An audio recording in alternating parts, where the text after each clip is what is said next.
On va juste terminer une petite chose d'hier. On avait écrit l'énergie électrostatique. Je vais la noter. Je ne sais plus comment je l'avais notée. Allez, UE, comme ça. Bah, voilà. Donc c'était 1,5 de somme triple de ρV des taux. D'accord. Et ça, on avait montré simplement en disant que ρ c'était div de V fois epsilon 0. On avait montré que c'était aussi égal à la somme sur tout le volume, enfin sur un volume qui englobe partout où il y a des charges, mais aussi partout où il y a du champ, de 1,5 de epsilon 0 E2 des taux. On avait évoqué une densité d'énergie électrique, en tout cas quelque chose qui se comporte comme ça. 1,5 de epsilon 0 E2. Alors, je voudrais juste appliquer ça au cas d'un ensemble de conducteurs avec différents, enfin, de conducteurs donc en équilibre, c'est-à-dire que chaque conducteur a son propre potentiel, V1, V2 et sa propre charge, Q1, Q2. Alors, on a vu que donc, bon, VI, QI, donc on a vu qu'un conducteur à l'équilibre était équipotentiel, le potentiel est le même en tout point. Par contre, la charge, elle se répartit de façon alors elle se répartit en surface, on l'a vu, et d'une façon qui n'est pas nécessairement uniforme, sauf s'il y a une symétrie sphérique, par exemple, mais sinon, c'est pas uniforme. Mais en tout cas, on a des équipotentiels comme ceci, et donc je vais simplement appliquer ça au cas des systèmes de conducteurs en équilibre. Et donc, la seule chose, c'est que dans cette somme qui est sur tout le volume, je vais simplement, je vais grouper une somme là-dessus, plus une somme là-dessus, plus une somme là-dessus. Donc ça va faire 1,5 de somme sur les différents conducteurs, je vais les appeler I, sur les conducteurs indicés par l'indice I, de somme triple de ρI, VI, des taux. Voilà. Puisque hors des conducteurs, ρ vaut 0. Donc je peux restreindre cette somme à une somme sur les conducteurs et je sépare les conducteurs. Simplement pourquoi? Parce que pour chaque conducteur, c'est le même VI. Donc je peux le sortir de l'intégrale. D'accord? Et donc ça va me faire 1,5 de somme sur tous les conducteurs I de VI, somme triple de ρI des taux. Mais somme triple de ρI des taux, alors en l'occurrence, on sait que ρ, ça va plutôt être en surface, mais peu importe, enfin, cette somme sur le volume, c'est la somme sur la surface, s'ils ne sont qu'en surface, qui est le cas en l'occurrence. Tout ça pour dire que ça, c'est QI. Voilà. Donc finalement, l'énergie électrostatique d'un système de conducteurs, c'est 1,5 de QI. Voilà. C'est la seule chose que j'avais oublié de vous dire hier.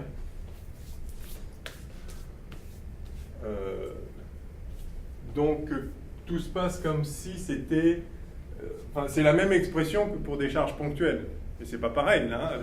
Donc, pour les charges ponctuelles discrètes, on a QI, la charge de la charge, enfin du porteur de charge, et VI, le potentiel en ce point-là. Ben, là, c'est pareil, avec VI, le potentiel du conducteur, plus QI, la charge totale sur le conducteur. Voilà. Bon, c'est juste ça que je me suis aperçu que j'avais oublié de dire ça. Alors, on peut peut-être, avant d'appliquer tout ça au condensateur, parce qu'il faut qu'on fasse tellement de cours encore dans le peu de temps qui reste, c'est la folie de faire ce cours. Tout l'électromagnétisme en 8 cours, c'est fou, mais on n'a pas le choix. Je vais faire le parallèle avec le champ magnétique, sans démontrer vraiment tout. En particulier, je vais partir de l'expression, je vais partir de l'expression de l'énergie magnétique que je vais vous demander d'admettre du coup. Alors, évidemment, tout ça se démontre. Hein. On va procéder par analogie, enfin par symétrie, analogie avec l'énergie électrique. Si vous avez une distribution de courant dans l'espace, que vaut l'énergie magnétique? Alors, on a déjà vu quand on est passé de E à B que, en gros, on transforme ρ en ρV, hein, ou Q en QV, hein, et donc ça, c'est la densité de courant. Et puis ça, c'est le potentiel électrostatique. Bah, dans le cas magnétique, on va mettre le potentiel magnétique, c'est-à-dire le vecteur A.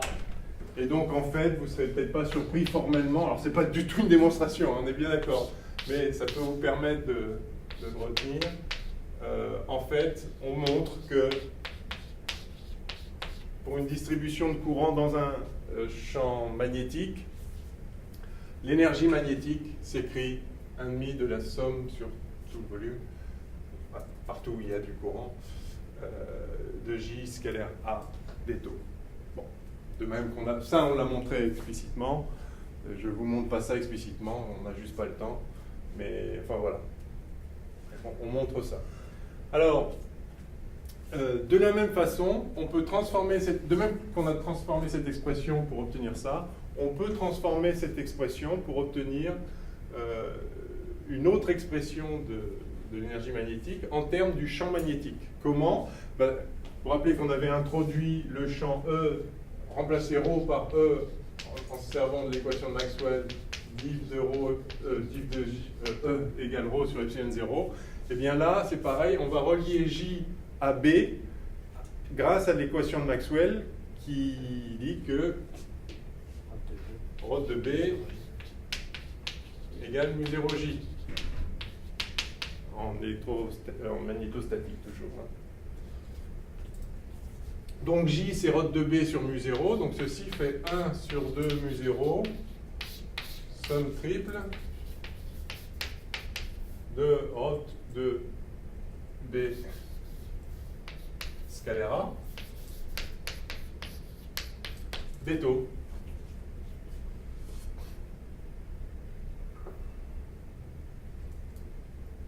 Voilà. Et là, alors, là c'est la formule, de même qu'on avait, vous vous rappelez hier, on avait écrit, après on avait dit que div de E fois V, c'était div de V fois E moins grade de V scalaire E. Alors il y en a une pareille, bonjour, il y en a une pareille avec le rotationnel. Alors, j'espère que je vais la retrouver, sinon on va tâtonner et on va la retrouver ensemble, mais... Ouais. Excusez-moi.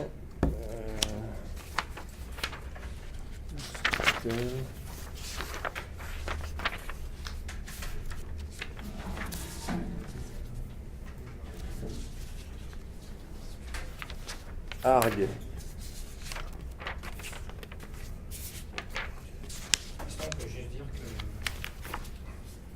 B c'est égal à ρ de A et que là en oui, fait oui. on a le enfin pareil la limite on a la dérivée et Ah non mais je vais non si je dis que ρ B c'est ρ de A, je vais avoir ρ de A, je vais avoir des choses avec du A. non l'inverse.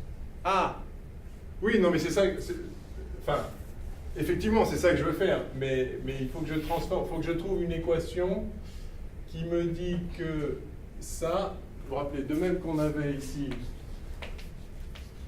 div de VE qui est égal à div de E à V div de E plus grade de V scalaire E, et ça c'était moins E, et après on a montré que l'intégrale de ça s'étendait vers 0 et il restait du E carré.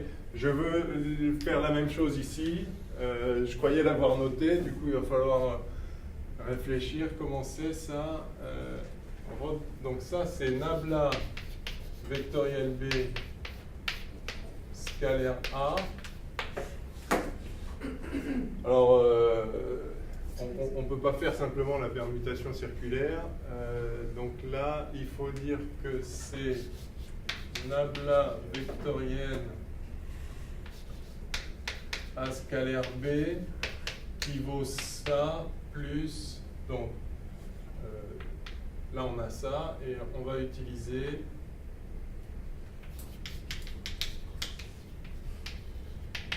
alors nabla de ça, ça va être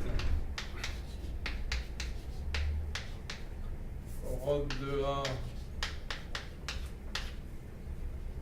ce serait ça, plus rod de B scalaire A. J'ai l'impression que c'est trop simple pour être vrai, mais c'est peut-être ça en fait. C'est peut-être ça. Ça va le faire. Non, justement, il y a un signe moins. Ça doit être ça la formule.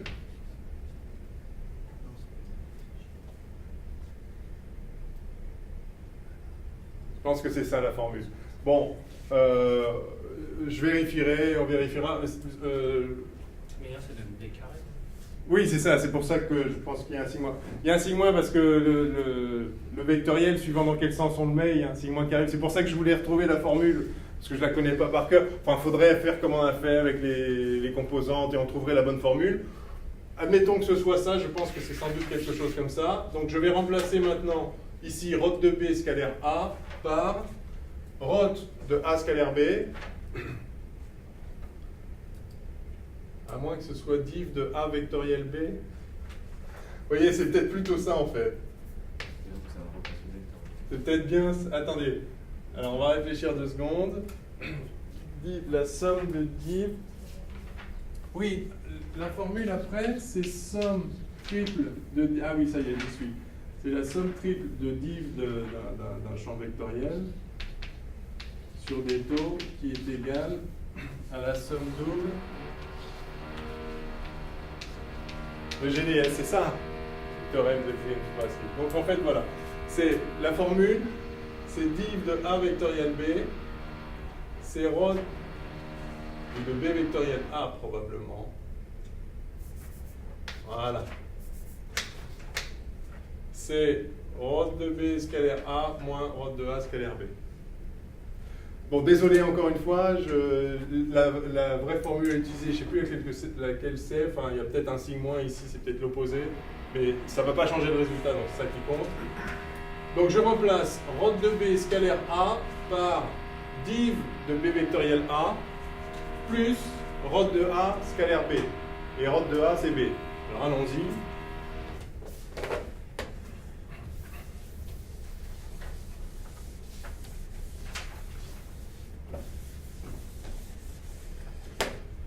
Allons-y. J'ai donc l'énergie magnétique qui vaut 1 sur 2 mu 0. Somme triple de div de A vectoriel B des taux plus 1 sur 2 mu 0. Somme triple de... Alors, on a dit rho de A scalaire B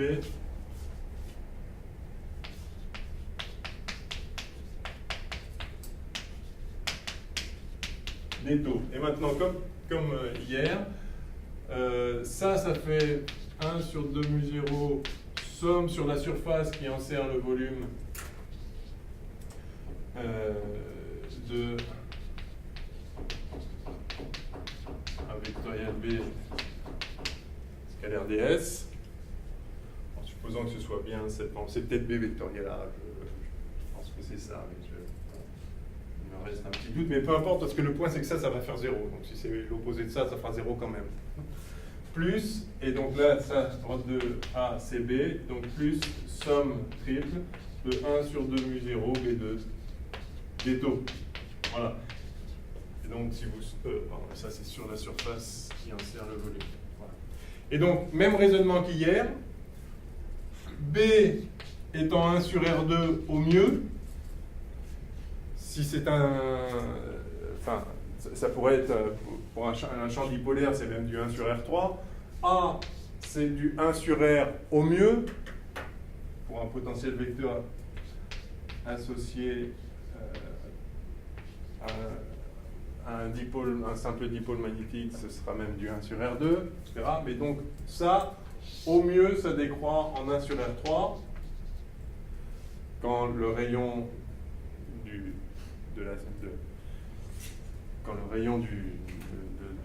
volume là, tend vers l'infini, et ça c'est en R carré. Donc tout ça, au mieux c'est en 1 sur R, et donc il suffit de prendre une surface très très grande qui englobe tout le champ. Et si on fait tendre ce rayon vers l'infini, tout ça tend vers 0. Donc tout ça tend vers 0 quand on prend un volume de plus en plus grand autour de la distribution de courant. Et donc il reste ce terme-là, donc l'énergie magnétique, la voilà. Bon, j'aurais préféré être sûr de ma formule ici. Je ne veux pas passer le temps à la retrouver avec les composantes, parce que peu importe, ce qui compte, c'est qu'effectivement, le terme-là dégage, et il reste l'énergie magnétique. Donc, si je la réécris là, pour parfaire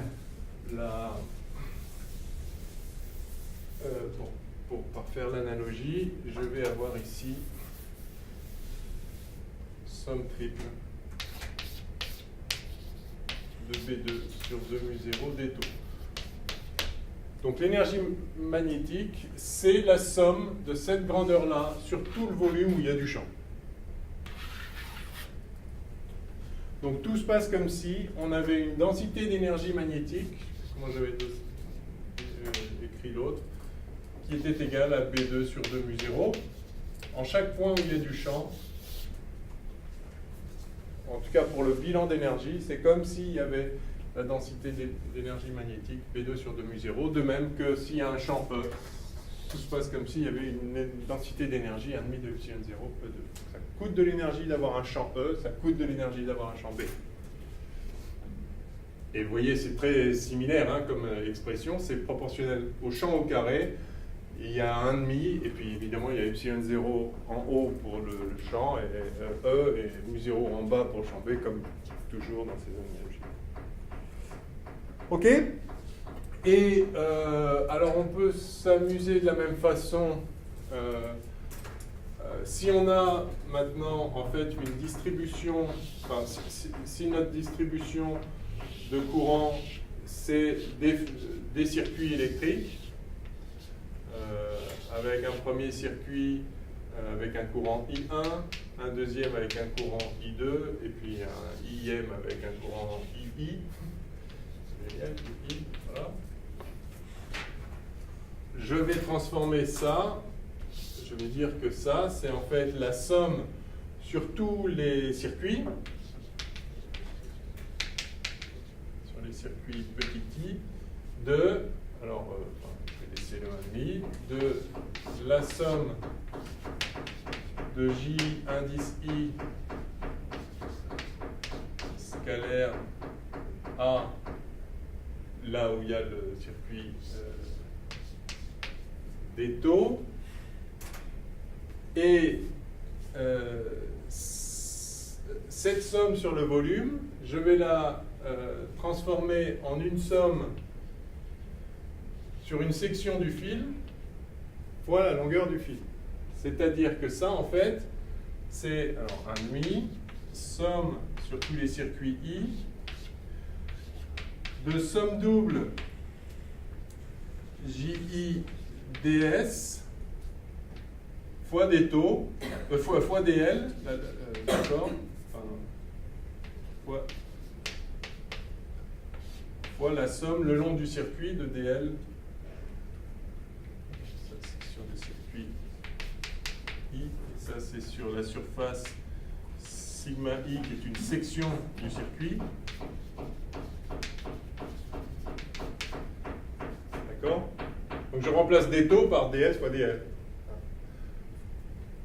je somme partout. Alors évidemment, si on a une distribution de circuits, enfin, le courant, il est nul partout, sauf dans les circuits. Donc je peux restreindre cette somme dans le volume au volume du circuit lui-même. Et le volume du circuit, c'est la section, enfin c'est la somme de la section fois dl.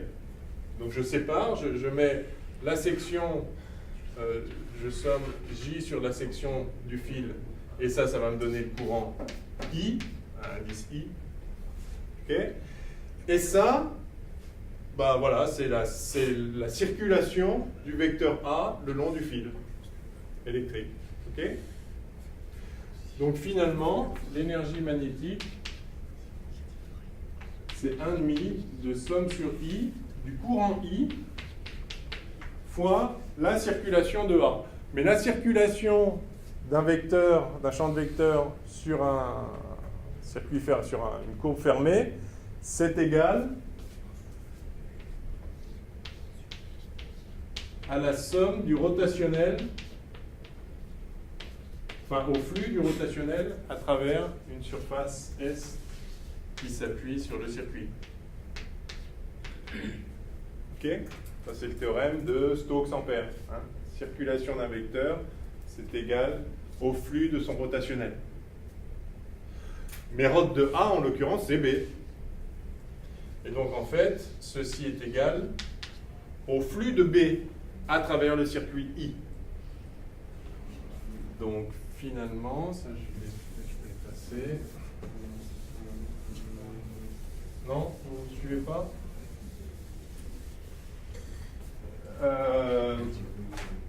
Ça, vous êtes d'accord? Ça, vous êtes d'accord? Eh bien, des taux, je fais la somme de ça sur tout le volume de l'univers. Mais en fait, si ma distribution de courant, c'est juste un certain nombre de circuits filiformes, il n'y a du J que dans le circuit, que dans les circuits. Donc la somme sur tout l'univers, c'est en fait la somme sur tous les circuits et la somme sur juste le volume du circuit. Et ce que je dis ensuite, c'est que le volume du circuit, voilà un circuit, je dis que le volume de circuit, c'est la somme de petits tronçons de circuit de longueur dl et de section sigma. Donc la somme de d taux, tout le volume, je dis que c'est la somme de ds sur sigma fois la somme de dl sur tout le circuit. Je dis que d taux, c'est ds scalaire dl. Là. D'accord? Donc je somme sur la section et par ailleurs je somme sur tous les dl le long du circuit. Donc je transforme mon d taux en ds fois dl et donc je vais avoir j ici j scalaire ds et a scalaire dl. Je les répartis comme ça parce que j scalaire ds c'est le courant et a scalaire dl sur le dl fermé, bah, c'est juste la circulation de A, donc c'est égal au flux de son rotationnel, théorème de Stokes-Ampère qu'on a déjà vu. Et donc, comme le rotationnel de A, c'est B, en fait, je peux réécrire que l'énergie magnétique, c'est 1/2 de la somme sur tous les circuits I, du courant dans le circuit, fois eh bien, le flux de B à travers le circuit.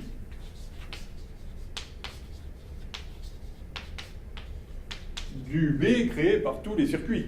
Puisque là, c'est le A qui règne dans l'espace. Et ce A, il est associé au champ B créé par tous les circuits. Mais en tout cas, c'est le flux du champ B à travers, flux de B à travers le circuit I.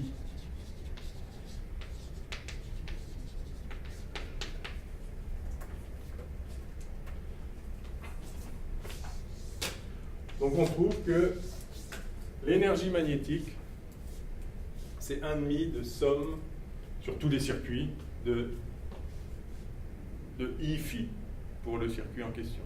Phi, donc I c'est le courant du circuit, dans le circuit, et phi c'est le flux du champ B à travers ce circuit. OK? Donc ça, c'est l'analogue de ce qu'on a fait au tout début qui nous avait conduit à écrire que l'énergie électrique, c'était 1,5 de somme pour tous les circuits, pour tous les conducteurs de QI VI. Donc à chaque fois, on a cette analogie qui, les charges créent un champ E associé à un potentiel VI.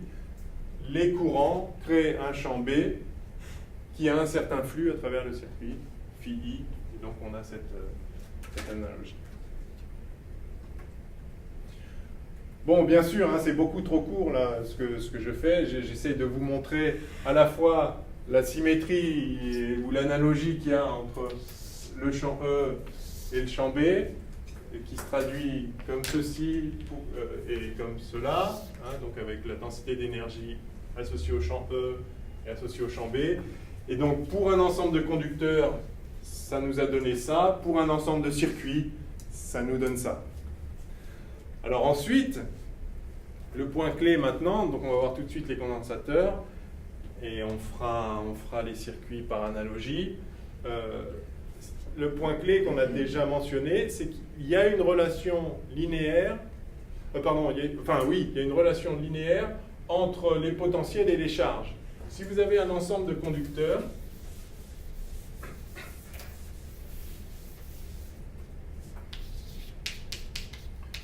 avec une charge Q1 et un potentiel V1, une charge Q2, un potentiel V2, etc., une charge QI, un potentiel VI, eh bien simplement, si vous multipliez toutes les charges par 2, ça va multiplier tous les potentiels par 2, ou par n, d'accord, c'est proportionnel, le potentiel est proportionnel à la charge. Donc vous avez une relation linéaire. Si vous augmentez, je vais l'écrire comme ça, donc vous avez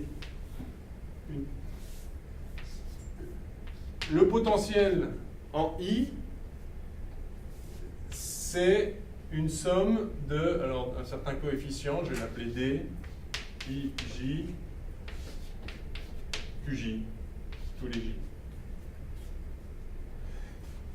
Si vous regardez le potentiel du conducteur I, si vous multipliez cette charge par 2 et celle-là par 3 et puis une autre par 12, la contribution, le potentiel créé par cette distribution de charge est proportionnel à cette charge.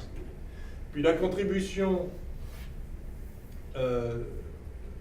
au potentiel de cette charge est proportionnelle à cette charge. Donc à chaque fois, en fait, le potentiel quelque part est proportionnel à la charge de chacun des conducteurs. Et donc il y a des coefficients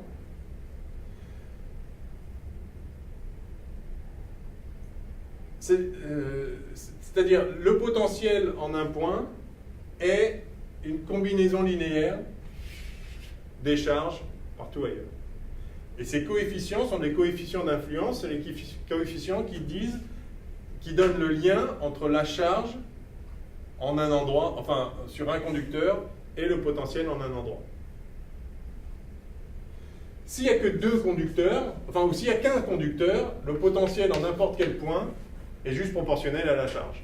Maintenant, si j'ai deux conducteurs, le potentiel ici, c'est proportionnel à cette charge-là, et c'est aussi proportionnel à cette charge-là indépendamment.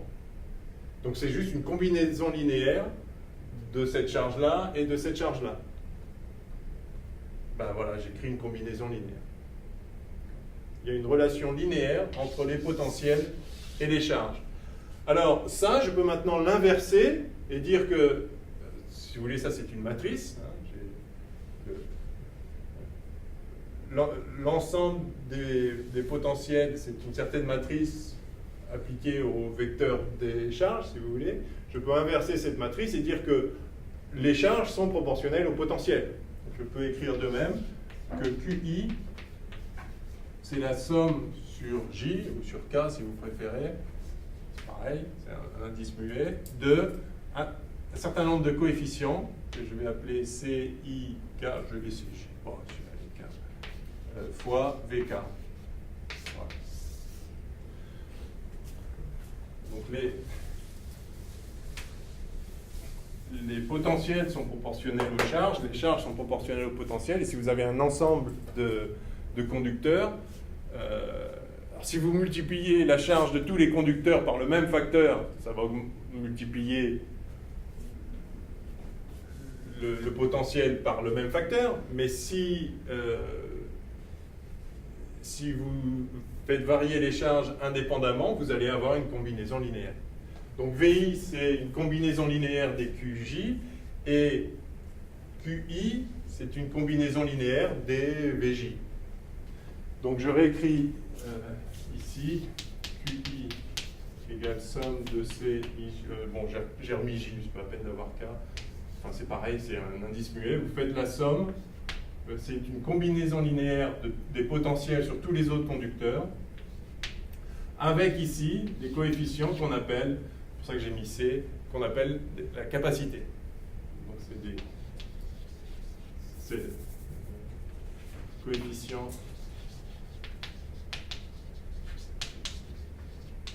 de capacité.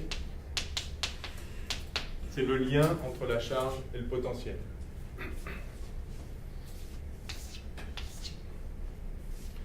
Alors, ce qu'on peut montrer, c'est que le coefficient d'influence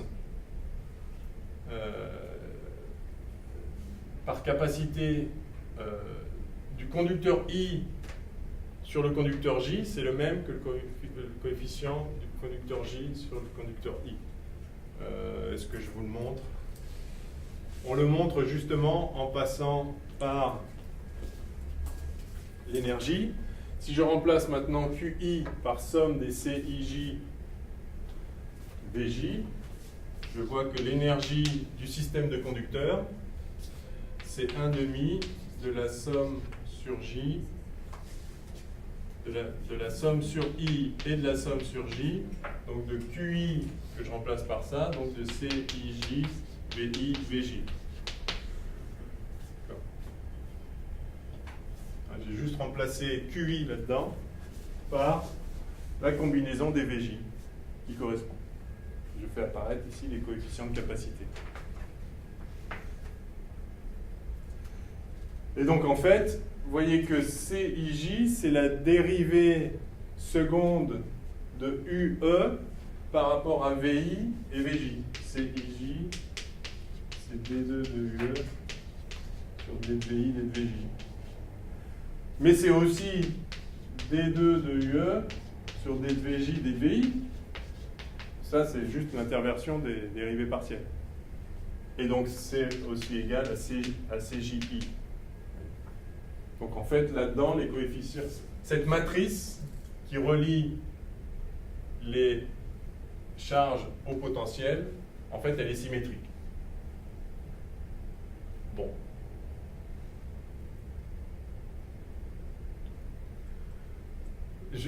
Encore une fois, je n'ai pas le temps de vous faire les choses en détail, mais retenez qu'il y a une relation linéaire entre les charges et les potentiels, ou entre les potentiels et les charges, c'est juste la relation inverse.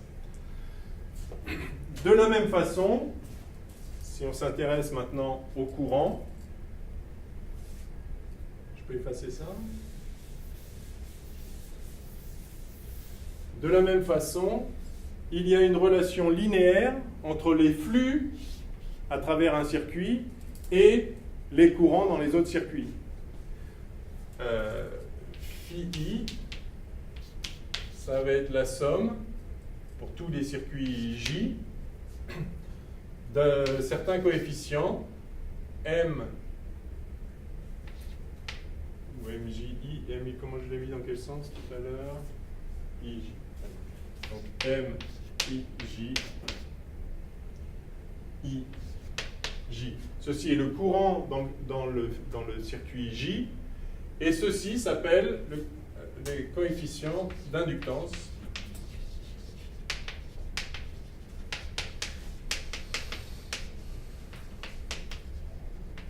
Alors d'inductance mutuelle, c'est pour ça que ça s'appelle M. Donc, du circuit J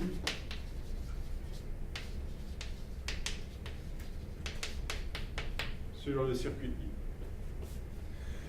C'est très facile à comprendre en fait. Hein. Si vous avez un certain circuit J dans lequel passe un courant I, indice J. Ça c'est le circuit J. Ce circuit crée partout dans l'espace un certain champ. B, je vais l'appeler indice J, c'est le champ créé par le circuit. C'est le champ créé, oui, par le circuit J. Alors il vaut ce qu'il vaut, il n'est pas partout pareil dans l'espace. En chaque point de l'espace, il y a un certain champ BJ de M. Donc là je suis en M, là je suis en M', j'ai un champ BJ de... Bon. Chaque circuit crée partout dans l'espace un certain champ. Ce champ est proportionnel à I. On sait exactement ce que vaut ce champ. Hein. Le champ créé par le circuit I, c'est Biot et Savart, hein. C'est la somme, c'est la somme le long du circuit de mu0 sur 4pi, I dans ce circuit, dl le long de ce circuit, dlj, vectoriel pm, p étant le point où on regarde le petit dl, et m étant le point où on calcule le champ, divisé par pm cube. C'est Biot et Savart, hein, il n'y a absolument rien de spécial. Donc évidemment, c'est proportionnel au courant dans le circuit. Mais si le champ B est proportionnel au courant dans le circuit, alors le flux de ce champ à travers un autre circuit, à travers le circuit I, le flux de ce champ à travers le circuit, c'est-à-dire la somme de B scalaire ds, bah, évidemment, il va également être proportionnel au courant. Si vous multipliez le courant par lambda, le champ est multiplié par lambda, et donc le flux du champ est multiplié par lambda. Donc le flux qu'induit le circuit I, le circuit J à travers le circuit I est proportionnel à IJ. Et le coefficient de proportionnalité, c'est ce qu'on appelle le coefficient d'inductance mutuelle. Voilà. Et ensuite, vous faites la somme sur tous les circuits, et donc vous avez bien le flux du champ total, qui est la somme des champs créés par chacun des circuits. Le flux donc, de ce champ total à travers le circuit I est bien proportionnel, est bien une combinaison linéaire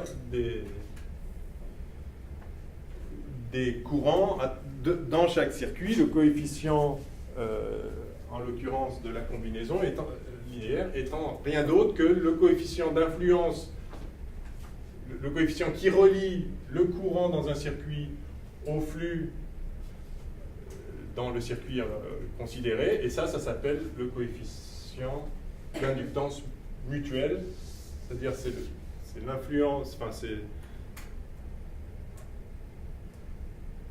s'il n'y avait que le courant, que le circuit J, phi I, ce serait M fois le courant J. Alors on montre très facilement, simplement en écrivant cette formule, que le coefficient d'influence d'un circuit sur l'autre, c'est le même que le coefficient d'influence de l'autre sur le premier. Exactement comme là, CIJ égale CJI, et bien là, MIJ égale MJI, en fait. Encore une fois, je n'ai pas le temps de le faire, mais il n'y a aucune difficulté, il suffit de l'écrire et on voit que c'est égal, parce que c'est symétrique. Voilà. Alors, il y a donc ça, c'est le coefficient d'inductance mutuelle, et il y a ce qu'on appelle le coefficient d'auto-inductance.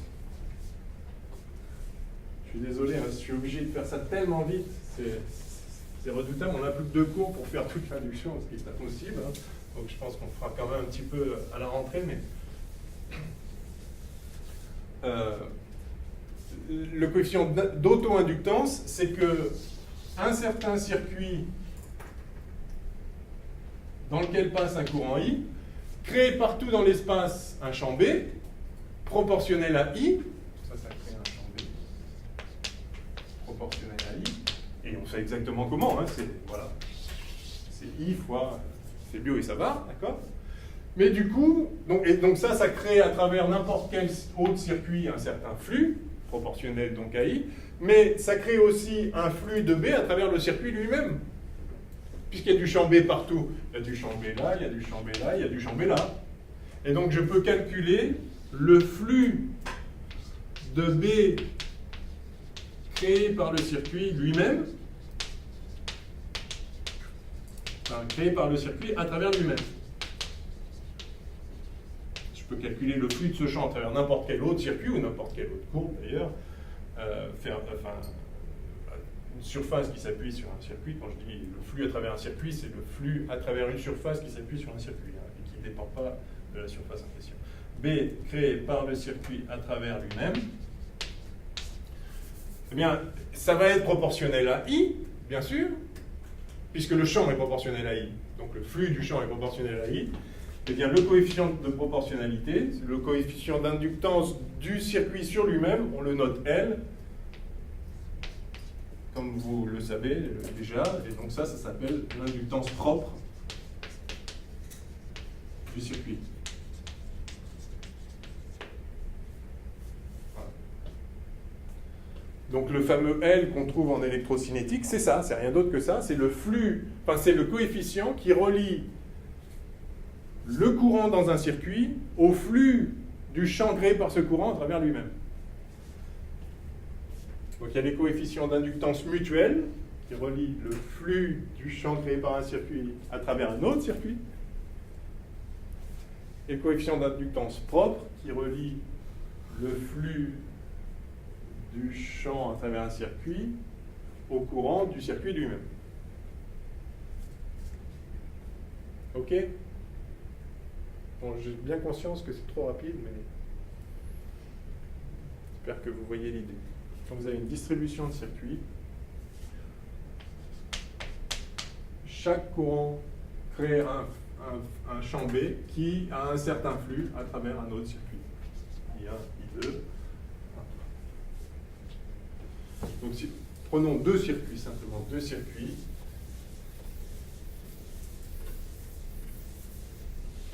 Si on a deux circuits, vous avez le flux, je vais appeler Φ2, qui est donc le flux de B, du B total, à travers le circuit 2. Eh bien ça, c'est le flux du champ créé par le circuit 1 à travers le circuit 2, plus le flux du champ créé par le circuit 2 à travers le circuit 2.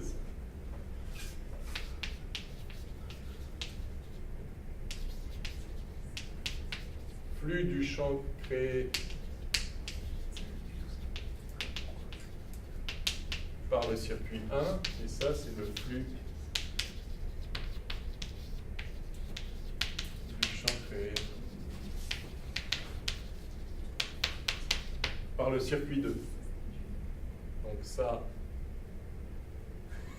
enfin voilà, à travers le circuit 2 à chaque fois.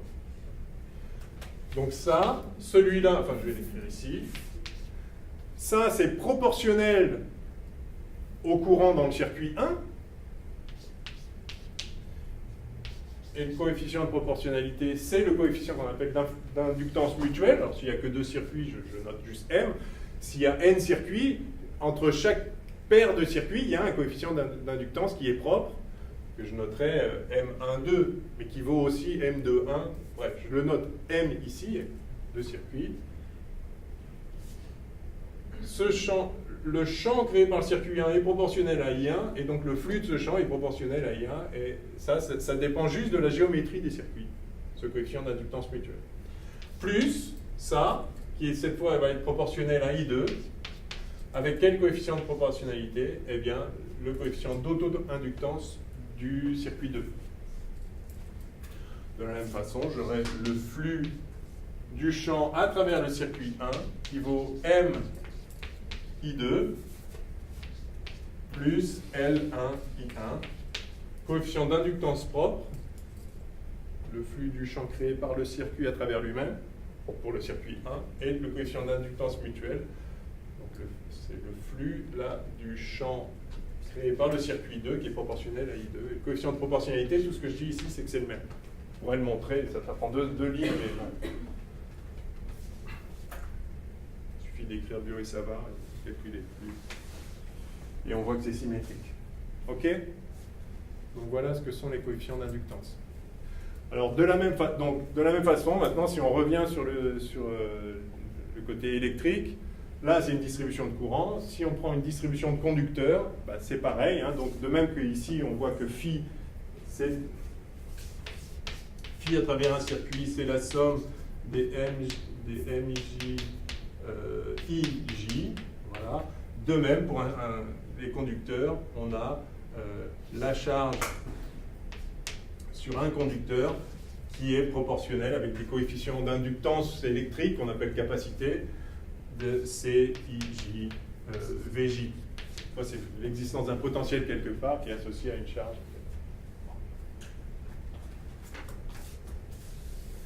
Alors, on va traiter un cas particulier de conducteurs comme ça, de système de conducteurs, qui va être le cas de deux conducteurs sous influence totale, parce que c'est ce qu'on appelle un condensateur. Donc, cas particulier.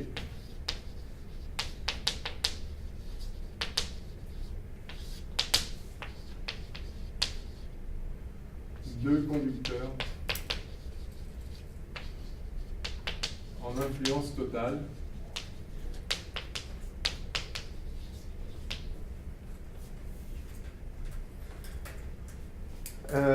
Alors, c'est quoi des conducteurs en influence totale? Le prototype, c'est un conducteur qui est entièrement entouré dans un autre. Donc, il y a un conducteur extérieur qui est creux, et vous mettez l'autre conducteur dedans. Donc, comme ça, l'idée, c'est que ce conducteur est complètement isolé du reste, il n'est soumis qu'à l'influence de ce conducteur. C'est ce qu'on appelle l'influence totale. Alors en pratique, comment on fait pour... en pratique, si vous voulez changer le potentiel de celui-là, il faut bien y accéder. Donc vous pouvez imaginer qu'il y a juste un petit trou, vous faites passer un fil, et puis ça, vous le reliez à un générateur. Enfin, vous pouvez choisir son potentiel. Donc ce ne sera jamais une influence parfaitement totale, mais enfin, on peut s'en approcher. Donc le prototype, c'est ça. C'est deux conducteurs, 1. Donc je vais... Celui-là, il a une charge Q1. Je mets des charges Q, je mets un certain nombre de charges Q1 sur ce conducteur. Alors, c'est un conducteur, je sais qu'il est équipotentiel. J'appelle V1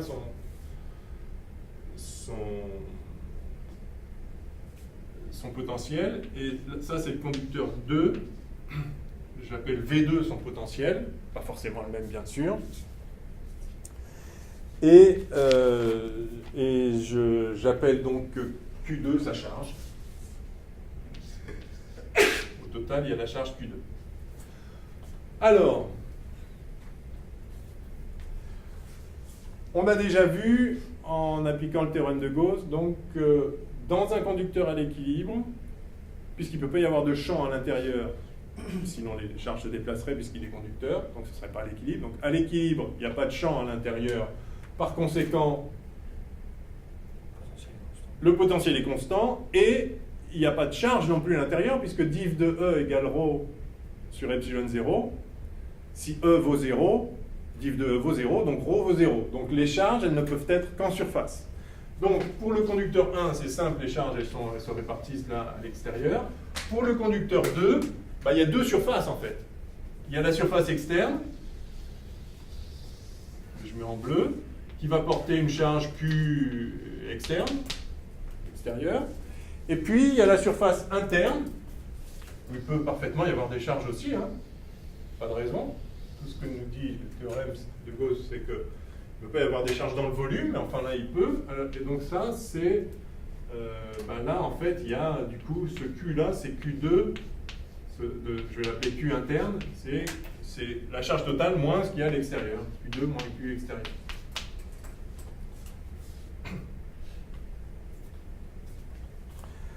Eh bien, je vais simplement vous montrer qu'en fait, Q interne, c'est Q1. Enfin, c'est moins Q1, pardon.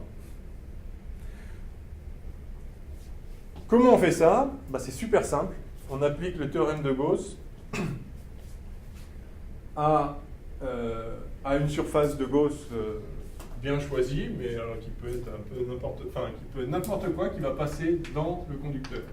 Voilà, je prends une surface ici en jaune, n'importe laquelle, qui passe dans le conducteur externe. Enfin, voilà, donc, comme ça. Donc là, je vais appeler cette surface SG comme Gauss, surface de Gauss, et j'écris le théorème de Gauss, qui me dit que le flux de E à travers le sortant de la surface SG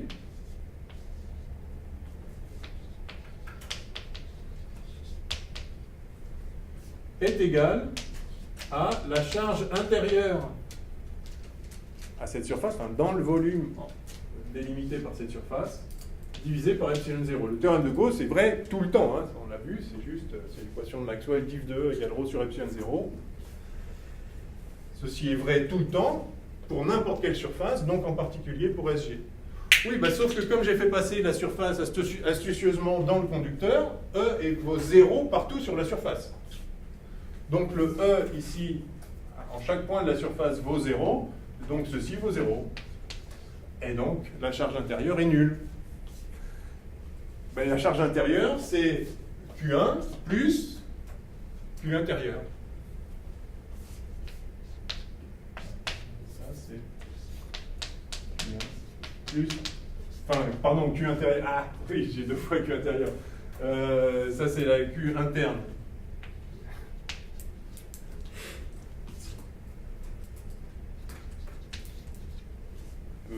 Ouais, vous voyez l'idée? Ça, c'est Q intérieur à la surface SG. Et donc, le Q intérieur à la surface jaune, c'est Q1 plus le Q sur la face externe. Et donc, ça doit valoir 0.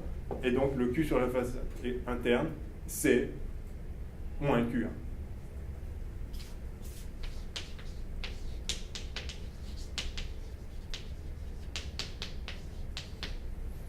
Vous voyez, c'est très simple. Dès lors que vous avez deux conducteurs sous influence totale comme ceci, les faces en regard, l'une de l'autre, ont des charges opposées. Fatalement, puisque la charge totale à l'intérieur d'une surface qui passe dans la masse du conducteur doit être nulle, puisque le champ dans la masse du conducteur est nul, donc le flux à travers cette surface est nul. OK ? Donc en fait, la situation est la suivante. Vous avez un conducteur, vous pouvez mettre la charge que vous voulez là. Vous pouvez mettre la charge que vous voulez sur le conducteur à l'extérieur aussi. Vous pouvez vous ajouter des charges, il y en aura plus, vous en retirez, il y en aura moins. Vous mettez ce que vous voulez. Par contre, donc vous pouvez contrôler Q1 total, vous pouvez contrôler Q2 total, mais ce qui est certain, c'est que quoi que vous fassiez, il viendra sur la face interne ici, exactement moins Q1. Et puis du coup, il y aura ici sur la face externe, la différence des deux. Hein. Enfin, il y aura Q2 plus Q1. De sorte que la somme des charges là-dedans sera Q2. Et voilà, si vous mettez des charges là, et quoi que vous mettiez là, il y aura de toute façon moins Q1 ici. Si vous ne mettez pas de charge sur le Q2, juste vous venez charger ça, il y aura moins Q1 là, et puis plus Q1 à l'extérieur. Mais sur les faces en regard, alors enfin les faces... Sur les surfaces en regard, les surfaces de conducteurs en regard, il y aura des charges opposées à coup sûr. C'est fatal. OK? Bon, ça c'est la situation d'un condensateur idéal, avec influence totale. Un condensateur. Alors les condensateurs auxquels vous êtes le plus habitués, j'imagine, ce sont simplement des plaques parallèles comme ça, espacées d'un petit espace E qui va être petit devant les dimensions des plaques. Ça c'est S, je vais l'appeler de taille AB, S égale AB. L'idée en général, c'est que vous mettez E petit devant A et petit devant B, de façon à ce qu'il y ait effectivement une influence quasi totale entre les plaques, étant entendu que les effets de bord sont négligés ici. Donc vous avez effectivement, à chaque fois que vous avez Q là, vous avez moins Q de l'autre côté. C'est ce qu'on voit toujours en électrocinétique.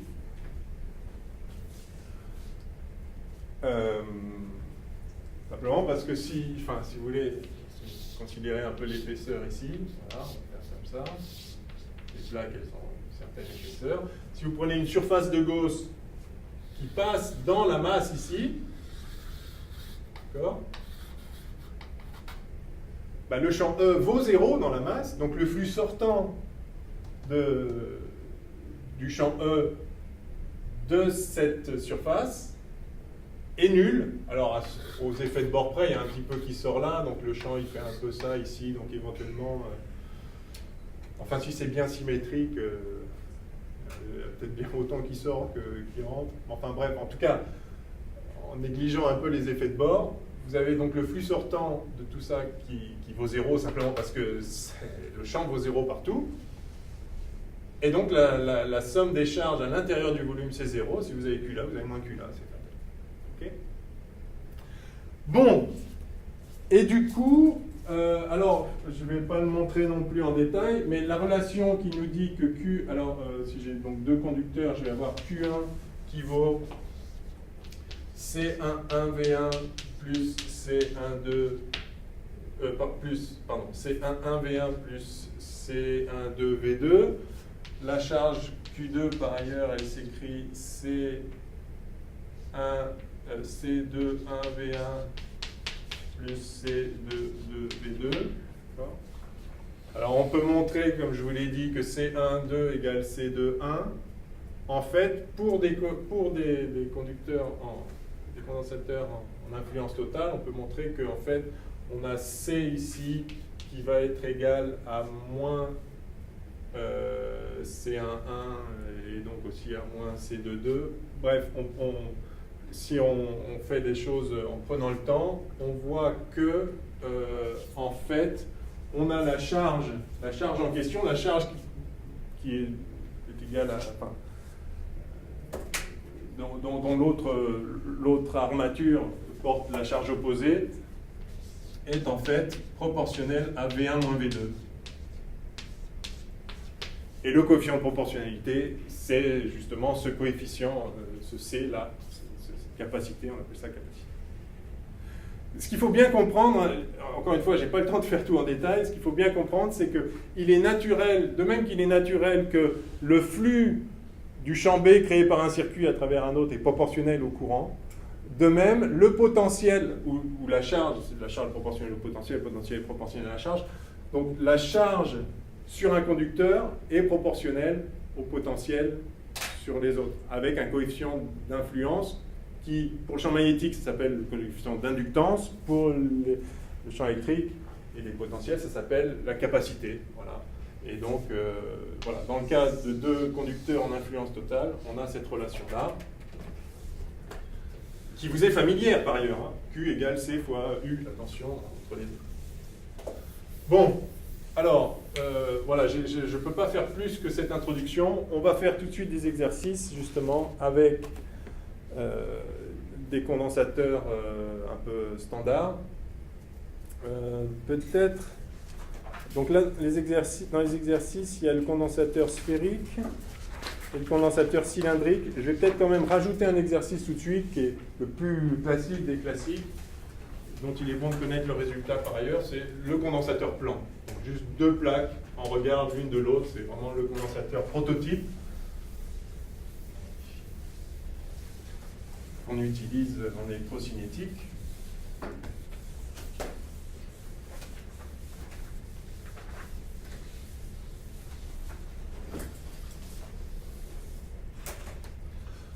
Alors, donc exercice, condensateur plan.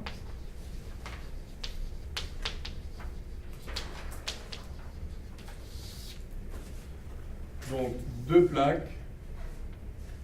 Je ne vais pas les faire en perspective, je les ai faites tout à l'heure, c'est les mêmes là. Hein, donc, j'ai deux plaques de surface S séparées, donc c'est les mêmes plaques, séparées par une épaisseur E, petite devant les dimensions linéaires des plaques.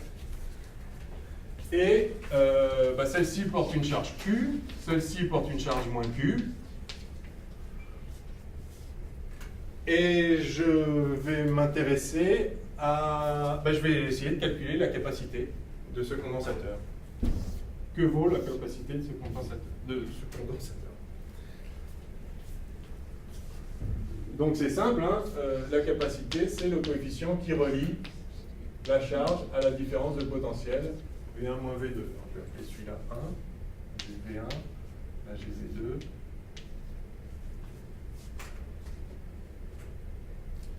Et je cherche C. Alors c'est très simple, le principe est très simple, en l'occurrence la géométrie est telle que l'application est très simple. Vous écrivez, vous avez Q, donc vous avez sigma, la densité de charge sur cette plaque, il y a une symétrie partout, enfin, si on néglige les effets de bord toujours, hein, les plaques sont suffisamment grandes par rapport à l'épaisseur, donc vous avez sigma, les charges sont réparties en surface sur les plaques. Vous avez donc sigma qui vaut simplement Q sur S, la surface des plaques. Donc ici vous avez sigma, ici vous avez moins sigma, donc moins Q sur S en face, d'accord? Et puis, il y a juste à calculer le champ E, et une fois qu'on a le champ E, on a V, on a le potentiel, et donc la différence de potentiel. Donc on va avoir la différence de potentiel qui est reliée à Q, et on trouvera C juste en regardant que vaut le coefficient. Ok?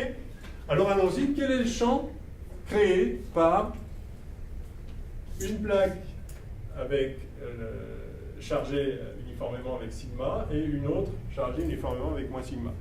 En fait, on a déjà calculé le champ créé par un plan infiniment chargé. Hein, vous vous rappelez, c'est le tout premier truc qu'on a fait, je crois. On avait montré que le champ créé était symétrique. On l'avait fait après avec Gauss rapidement, mais on l'avait fait explicitement avec la loi de Coulomb. On avait trouvé ici un champ qui ne dépend pas en fait de où on se trouve au-dessus du plan, dès lors qu'on n'est pas trop loin, disons, on peut considérer que le plan est infini. Et on avait trouvé sigma sur epsilon 0. Vous vous rappelez? U orthogonal. Sigma sur epsilon 0 en haut, moins sigma sur epsilon 0 en bas. Donc, on ne va pas le refaire, même si ça prend 2 secondes avec Gauss. Hein, on prend une petite surface de Gauss. Qui fait ça. Hein, le flux sortant d'ici plus de là vaut la charge intérieure, c'est-à-dire sigma fois S, c'est cette section-là. Et donc, voilà. Pardon, sur 2 epsilon 0 du coup, vous voyez, j'ai bien fait de refaire le petit théorème de Gauss. Voilà, hein, donc c'est sigma sur 2 epsilon 0. Charge intérieure, c'est sigma S. Voilà, donc on avait trouvé ça, sigma sur 2 epsilon 0. Alors allons-y, ça crée par là sigma sur 2 epsilon 0. Par là aussi, sigma sur 2 epsilon 0. Partout à droite de ce plan, on a sigma sur epsilon 0. Par là, on a moins sigma sur epsilon 0. Voilà. Donc ça, je vais mettre en jaune la plaque de gauche, plaque 1. Ça, c'est le champ créé par la plaque 1. Et puis maintenant, il y a le champ créé par la plaque 2. Je vais le mettre en vert. Joli, couleur du Brésil. Voilà. Donc ça crée moins sigma par là, donc ça crée en fait, sur 2 epsilon 0, donc ça fait sigma sur 2 epsilon 0 comme ça. Là aussi.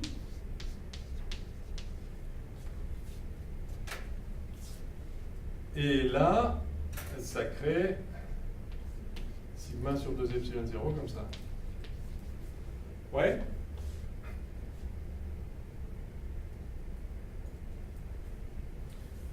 fait, cette plaque-là crée la même chose que celle-là avec le sigma. Donc, c'est les mêmes valeurs de champ, mais dans l'autre sens. Enfin, la partie gauche de cette plaque, c'est moins ce qu'il y avait dans la partie gauche de l'autre. Alors vous voyez que c'est assez magique, puisque le champ total, bah, ici il fait 0, ici il fait 0, et là, il fait sigma sur epsilon 0. 2 fois sigma sur 2 epsilon 0. On retrouve au passage que la discontinuité du champ E à travers une surface uniformément chargée, c'est bien sigma sur epsilon 0. Donc, 0 à sigma sur epsilon 0 là, sigma sur epsilon 0 à 0 là. Pour une plaque, on a aussi une discontinuité de sigma sur epsilon 0. On passe de moins 1,5 à plus 1,5. OK? Donc le champ créé par par ces deux plaques en regard, en négligeant les effets de bord, c'est simplement rien partout à l'extérieur, et juste à l'intérieur, un champ qui est uniforme, qui ne dépend ni de la position, ni de la... Enfin, dépend de rien. Un champ uniforme, E. Donc si je refais je redessine les plaques ici, en grossissant un peu, j'ai là un champ E qui vaut sigma sur epsilon 0, U étant le vecteur unitaire orthogonal aux plaques. D'accord ? Et ça va bien sûr de Q à moins Q, enfin sigma à moins sigma. Si sigma est positif, ça va de la charge plus à sigma. Si sigma est négatif, ceci est vrai encore. Hein. À ce moment-là, le champ E est comme ça parce que justement, ça va du plus au moins. Bon. Alors maintenant qu'on a E, ben la différence de potentiel, c'est très simple. Puisque le V1 moins V2, c'est quoi? C'est la somme de 2 à 1 de dV. Ouais. V1 moins V2. Et dV, c'est grade scalaire le déplacement. Donc c'est la somme de 2 à 1 moins la somme de 1 à 2, si vous préférez, peut-être. Je sais pas. C'est moins la somme de 1 à 2 de grade V et dr. On part d'un point sur le 1 et on va à un point sur le 2, quel que soit le chemin suivi, hein, peu importe d'ailleurs. Le long de ce chemin, grade de V, dV, c'est grade de V scalaire dr, et donc on l'intègre. Et donc ça fait, alors, et grade de V évidemment c'est moins E, ou moins grade de V c'est E, et donc c'est la somme de 1 à 2 de E scalaire dr, et dr c'est dr fois U, enfin scalaire à U ça fait dr, enfin cette longueur, bref, E est constant là-dedans, donc ça fait sigma sur epsilon 0 fois la longueur totale, enfin le dr total, le déplacement le long de U, le long de E, d'une plaque à l'autre, c'est-à-dire petit e. Ok? Ben voilà. Donc sigma, par ailleurs, c'est Q sur S, hein, tout simplement. Q, c'est S fois sigma. Donc ceci est égal à QE sur S epsilon 0. On voit bien que la charge est proportionnelle à la différence de potentiel avec le coefficient de proportionnalité epsilon 0 S sur E. Donc ça, c'est en fait, par définition, c'est la capacité du condensateur. Q égale C fois la différence de potentiel, ou C, il suffit de regarder. C'est epsilon 0 S sur E. Voilà, donc on a calculé la capacité d'un condensateur plan. Alors ça, c'est bien de le savoir par cœur. Ça peut vous aider. Epsilon 0 S sur E. S, la surface des plaques, E, l'épaisseur. Ça vous montre qu'en fait, dimensionnellement, une capacité, c'est epsilon 0 fois une longueur. Fois une surface sur une longueur, fois une longueur. OK? Ben voilà, c'est bon. Capacité. Alors maintenant, on va faire les exos. Ah non, avant de faire les exos, on va montrer... Alors, on va calculer l'énergie emmagasinée dans le condensateur. Vous vous souvenez ce que c'est l'énergie emmagasinée dans le condensateur en électrocinétique? 1/2 de CU carré. D'accord? Ou 1/2 de Q2 sur C, si on préfère, parce que Q égale CU. Donc ça, c'est l'énergie emmagasinée dans le condensateur. 1/2 de CU2. Alors ça vaut combien ça? Bon, enfin, ok, ça vaut ça. Enfin, U vaut, enfin, celui-là, hein. Je pourrais l'écrire comme ça. C'est Q, pardon. Égal 1/2 de Q2 sur C aussi, si on préfère. Ok. Qu'est-ce que c'est que cette énergie? Eh bien, bon, je vous l'ai déjà dit plusieurs fois, mais cette fois, on va le montrer explicitement. Cette énergie n'est rien d'autre que l'énergie du champ E dans l'univers.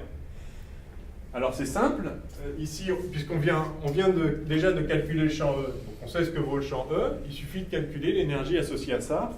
Alors, je passe où? Je vais passer là, ça va. On a rappelé ce matin et on a vu hier que l'énergie associée au champ E, l'énergie électrostatique, du fait même de l'existence du champ E, c'était la somme des 1/2 de epsilon 0 E2 sur tout le volume, sur tout l'univers, partout où il y a des champs. Bon, là, du champ, c'est facile, il n'y en a que entre les armatures, et en plus, il est constant, donc ça ne va pas être très compliqué. Donc, je fais sortir 1/2 de epsilon 0, et je vais sommer sur tout le volume du condensateur, donc...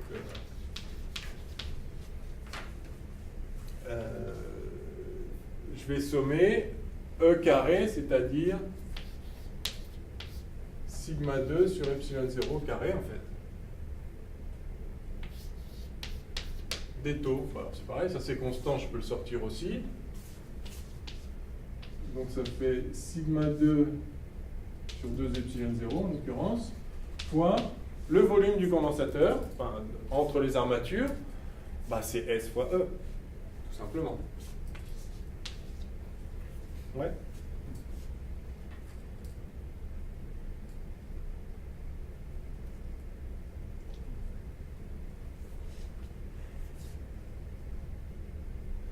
Voilà. Et maintenant, sigma, c'est Q sur S. Donc ça fait Q2 sur S2 ici. Donc fois S, ça fera Q2 sur S. Donc, sur 2 S. Epsilon 0, E. Mais S epsilon 0 sur E, c'est. Donc ceci fait 1/2 de sur C. Et voilà. La magie a opéré. L'énergie emmagasinée dans le condensateur n'est rien d'autre que l'énergie du champ. Et c'est pour ça que ça coûte de l'énergie de charger un condensateur, puisque dès lors qu'il est chargé, bah, il y a un champ. Que ces charges produisent un champ. Donc si vous chargez un condensateur, vous êtes en train de fabriquer du champ E, et ce champ E prend de l'énergie, donc il faut le donner. Mais c'est aussi pour ça que vous pouvez le récupérer après. Parce qu'une fois que vous allez décharger le condensateur, bah, il n'y aura plus de charge, il n'y aura plus de champ. Et l'énergie se conserve, donc ça vous l'a rendu. D'accord? Yes? Bon. Alors, exercice, le 1 maintenant de la feuille, exercice officiel.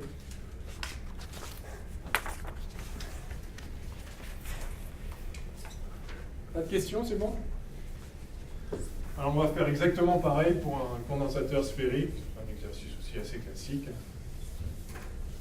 Donc là, c'est la situation en fait de laquelle on était parti, l'influence totale imparable, où vous avez vraiment un condensateur dans l'autre, un conducteur dans l'autre, et en plus, il a la symétrie sphérique, donc ça va être vraiment simple, et ça va nous permettre aussi de réappliquer le théorème de Gauss.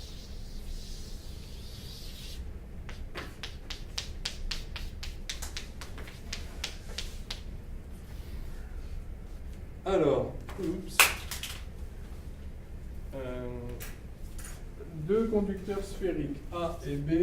Alors, A c'est lui, B c'est lui. Lui, il a un rayon RA, donc c'est des sphères, hein, c'est enfin, une creuse et une pleine. RB ici.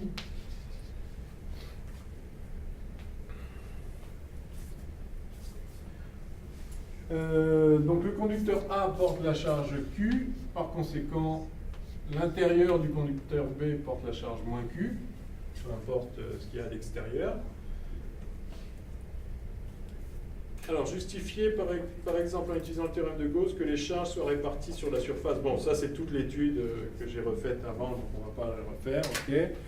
Déterminer entièrement le champ électrostatique en tout point M de l'espace en fonction de R, distance au centre du système. Ok, alors, le champ E partout dans l'espace. Eh bien, on va appliquer le théorème de Gauss, les symétries, etc. Alors, première chose, il y a une symétrie sphérique ici. Donc, si je cherche le champ en un point M, quelconque, je peux constater que tous les plans qui passent par O, le centre là, et M, sont des plans de symétrie du problème. Et par conséquent, le champ E est dans chacun de ces plans, et donc E est suivant la droite qui relie O à M. Et donc il est suivant UR. E est suivant UR. Et par ailleurs, évidemment, il ne peut pas dépendre, il peut dépendre de rien d'autre que de R, puisque une symétrie sphérique, ni θ ni φ, donc E c'est E de R, UR. Et du coup, on va appliquer le théorème de Gauss en prenant une surface qui exploite ces symétries, c'est-à-dire une surface à R constant, qui n'est rien d'autre qu'une sphère. Donc je vais écrire que sur la sphère de centre O et de rayon R, le flux sortant du champ E est égal à la charge intérieure à cette sphère, donc pour R multiple, enfin pour R' multiple que R, divisé par epsilon 0.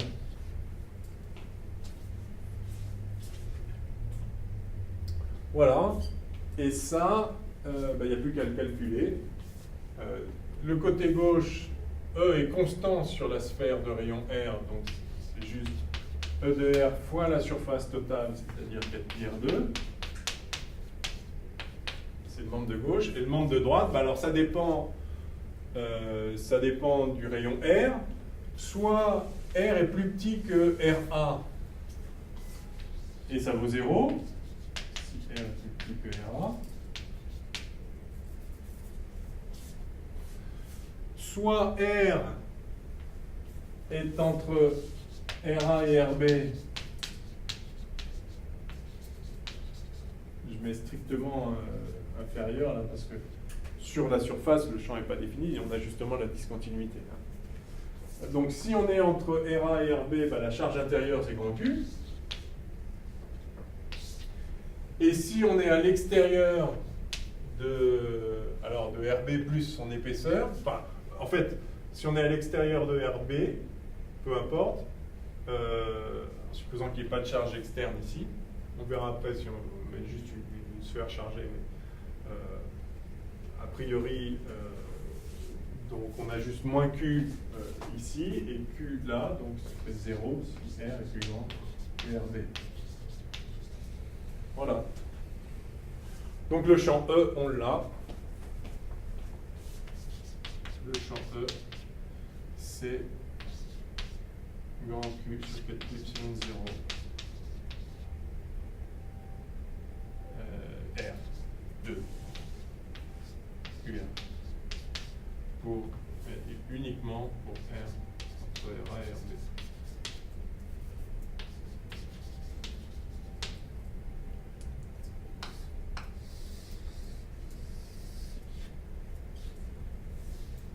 Alors on vérifie à nouveau que la discontinuité à travers une surface chargée uniformément ici, c'est bien sigma sur epsilon 0, hein, puisque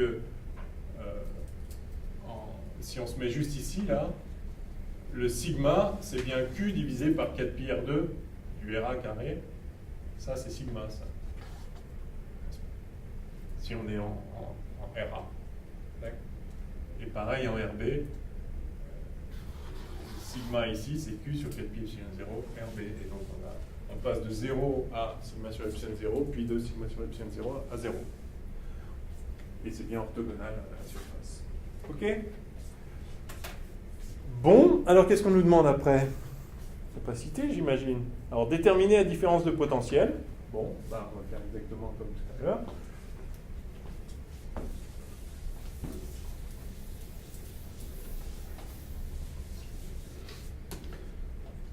Alors, la différence de potentiel, VA moins VB.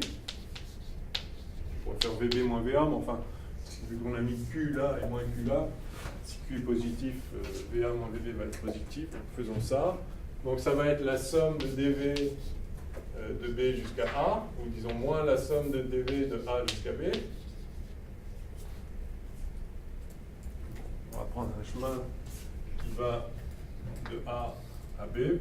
Je le prends radial, mais on pourrait prendre n'importe quel chemin. Évidemment, ça ne dépend pas du chemin suivi. C'est juste la différence de potentiel entre le point de départ et le point d'arrivée. Et donc ça, à nouveau, ça fait somme de A à B de moins gradient de V, c'est-à-dire E scalaire dr. Donc si je me déplace radialement, dr c'est dr UR. Donc E scalaire dr, ça fait donc Q sur 4 pi epsilon 0, somme de A à B, dr sur R2. OK? Et donc, la somme de 1 sur 2, c'est moins 1 sur R. Donc, ceci fait moins Q sur 4 pi epsilon 0 R à prendre entre RA et RB. Et donc, ça fait Q sur 4 pi epsilon 0, 1 sur RA, moins 1 sur RB. C'était des grands termes.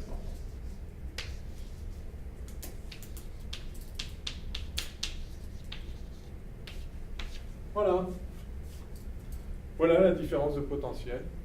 Si on a mis une charge Q, on retrouve bien sûr que la différence de potentiel est proportionnelle à Q.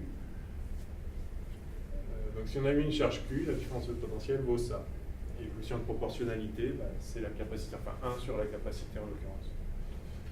Je peux peut-être le réécrire Q fois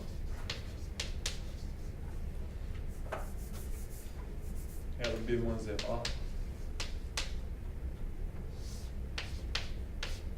sur 4 pi epsilon 0 RA RB.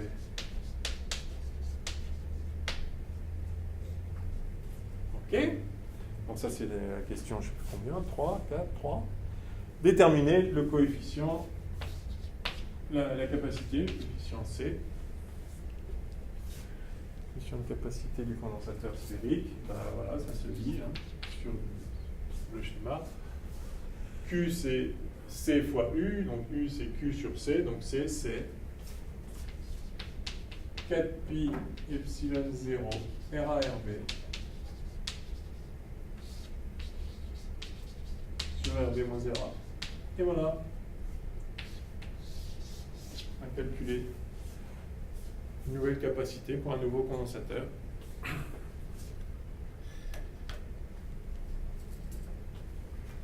C'est joli. Est-ce qu'on nous demande plus tard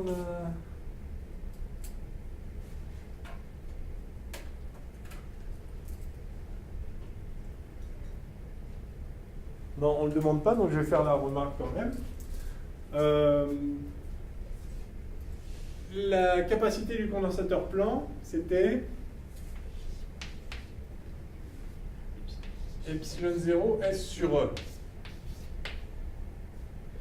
Vous voyez qu'en fait c'est la même là. Si on fait tendre RA vers RB, d'accord. Si on met les deux, si on met RA proche de RB,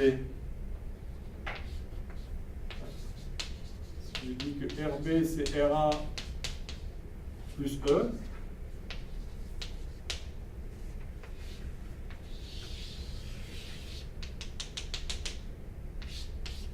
d'accord, je laisse juste un petit espace entre les deux.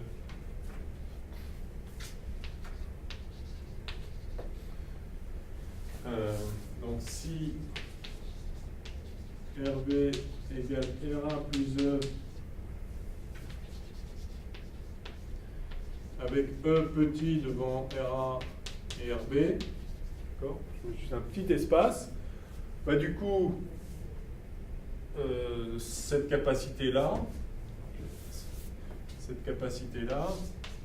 elle s'écrit epsilon 0 4pi RA facteur de RA plus E sur E.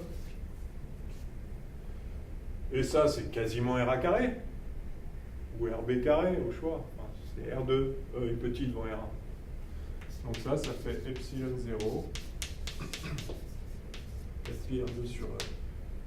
C'est-à-dire epsilon 0 S sur E. On retrouve la même formule que pour le condensateur plan. Normal, parce que si l'épaisseur est petite ici, en fait, localement, la sphère, elle est plane. Donc, en fait, vous avez juste une juxtaposition de petits condensateurs plans dont la surface totale, comme si c'était des plaques, dont la surface totale est la surface... enfin, les surfaces en regard, c'est 4pi R2. OK ? Bon, c'est une remarque en passant, hein, mais...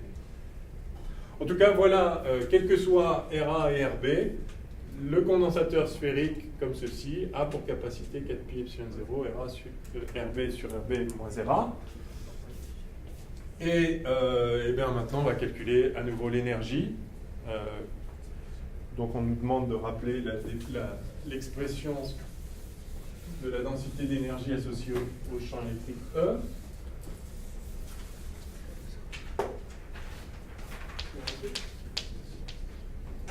Donc la densité d'énergie électrique électrostatique, c'est 1,5 de epsilon 0 E2. Donc l'énergie totale du champ E, enfin de la distribution de charge en l'occurrence, hein, est égale à la somme sur tout le volume dans l'univers, partout où il y a du champ, en l'occurrence uniquement entre les armatures, alors 1,5 de epsilon 0 fois E carré, E est ici, donc fois Q2 sur 4pi epsilon, oui, sur 16pi2, je vais noter 4pi epsilon 0 au carré, fois d taux sur R4. OK? Et que vaut des taux? Donc je vais sommer, je vais regrouper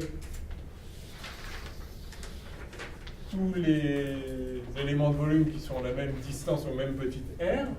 Donc je vais sommer que sur r. Donc, je vais sommer par des petites couronnes comme ceci. Des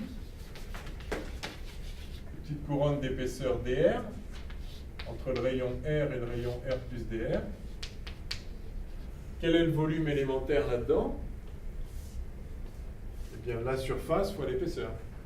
4pi R2 dr.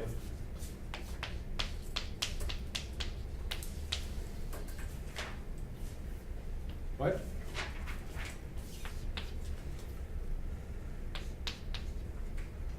Donc, ceci va faire 1,5 de epsilon 0 sur 4pi epsilon 0 au carré. Q2 fois la somme, je transformer l'intégrale triple en intégrale simple, hein, en intégrant déjà sur θ et phi. Hein. Donc maintenant, c'est juste l'intégrale sur R, de R égale RA à RB, de eh bien 4pi. Bah, du coup, bon, je vais laisser le 4pi sur R, enfin, je vais sortir le 4pi, et je vais avoir dr sur R2, ici. Et donc la somme d1 sur R2, à nouveau, c'est moins 1 sur R. Alors le 4pi, il y a un 4pi epsilon 0 qui s'en va avec celui-ci, donc ça fait 1 demi de Q2 sur 4pi epsilon 0. Eh bien, à nouveau, 1 sur RA moins 1 sur RA moins 1 sur RB, c'est ça.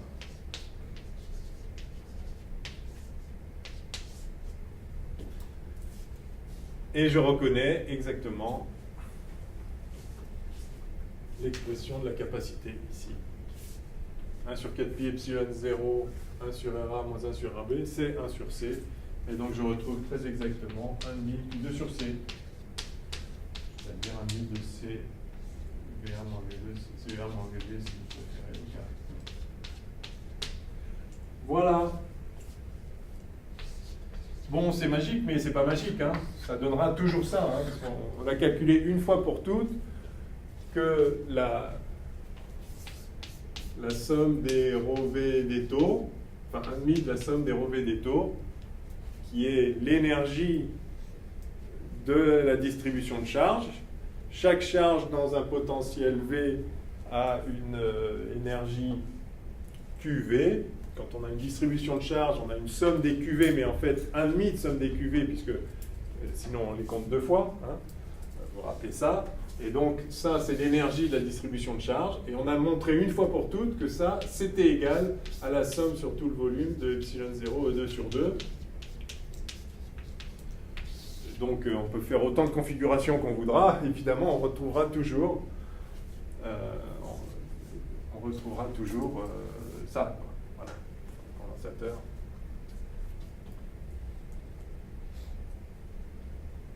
Hein, puisqu'en l'occurrence, ça, c'est... On a 1,5... Vous vous rappelez, on a 1,5 de...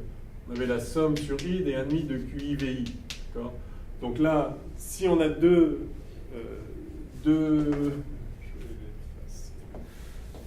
si on a deux conducteurs sous influence totale, on a vu que Q de l'un c'est moins Q de l'autre.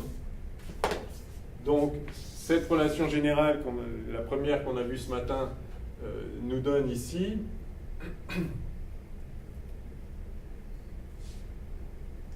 oui, 1,5 de QV1 moins QV2. Donc 1,5 de Q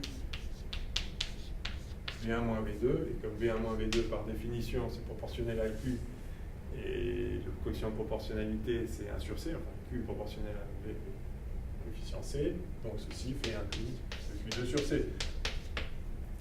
Donc ça, 1,5 de Q2 sur C, c'est ça, et ça par ailleurs c'est ça, donc on peut faire ce qu'on veut. Si on ne trouve pas que c'est égal, c'est qu'on s'est trompé, ça ne peut pas être autre chose. Alors, donc voilà, on l'a vu dans deux cas simples avec des géométries tellement simples qu'on peut calculer explicitement le champ E et faire le calcul explicitement, mais de toute façon, ce sera vrai en toutes circonstances. On va démontrer indépendamment de la forme du conducteur. Bon, alors après, il y a le condensateur cylindrique, on ne va peut-être pas le faire, c'est la même chose. C'est peut-être, ou à moins que vous vouliez le faire quand même, mais... Quelle heure est-il en fait? Il est quart. Donc il reste un quart d'heure? Ah, vache. Ouais, on va peut-être pas le faire alors. Qu'est-ce qu'il y a d'autre là? C'est pareil, faites-le quand même parce que ça vous fera utiliser le théorème de Gauss avec une autre géométrie, mais il n'y a pas de difficulté particulière. Ah oui, il y avait la balance de coton. Ouais. Non, je crois qu'il va falloir qu'on commence un petit peu les choses dépendantes du temps. Je préfère vous passer un petit quart d'heure à faire ça, je pense. Ouais. On va commencer à faire un peu d'induction. Je regarde s'il n'y a pas d'autres choses que je voulais vous dire.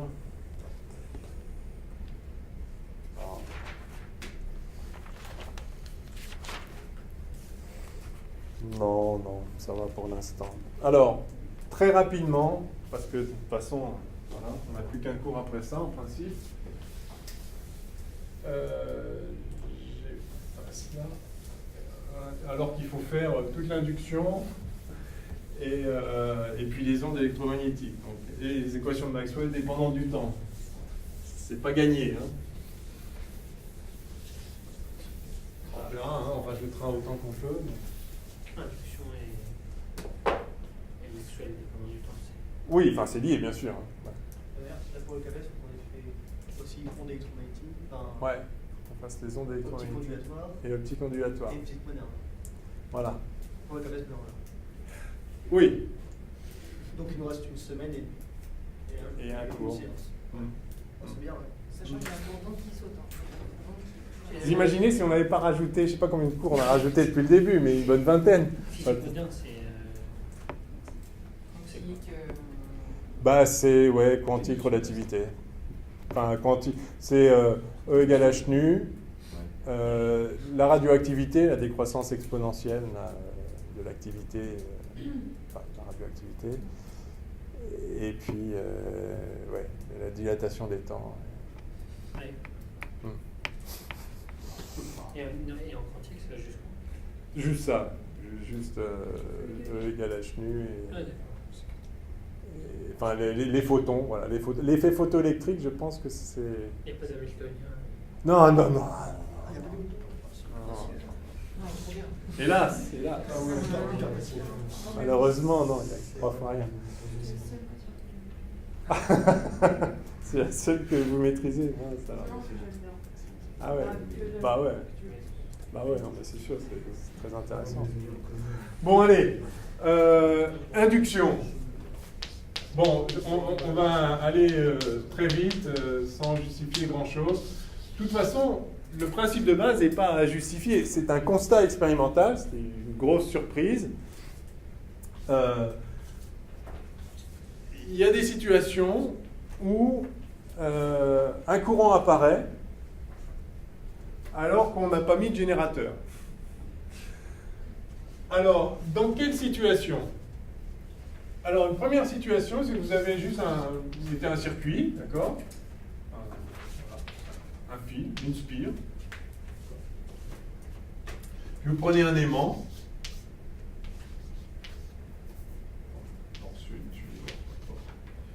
Et puis vous l'approchez du fil. Et il y a un courant qui passe. Il y a un courant qui est créé dans le fil. Donc, aimant.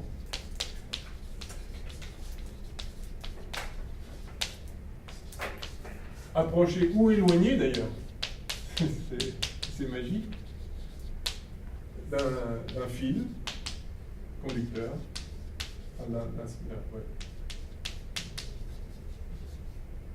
D'un fil conducteur fermé qui forme un circuit et apparition d'un courant.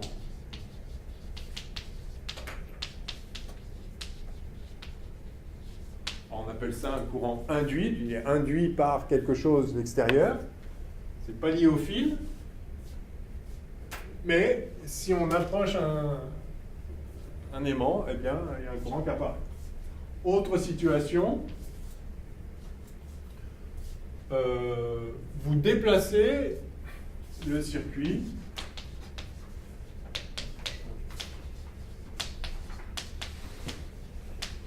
dans un champ permanent. Pareil. Il y a un courant qui apparaît. Un courant induit.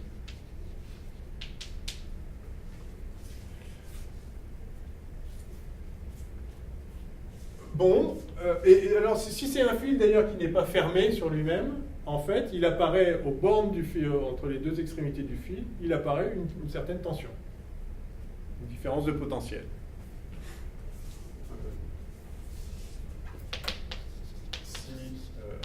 fil ouvert, d'accord, ce sera un circuit fermé. Il apparaît une différence de potentiel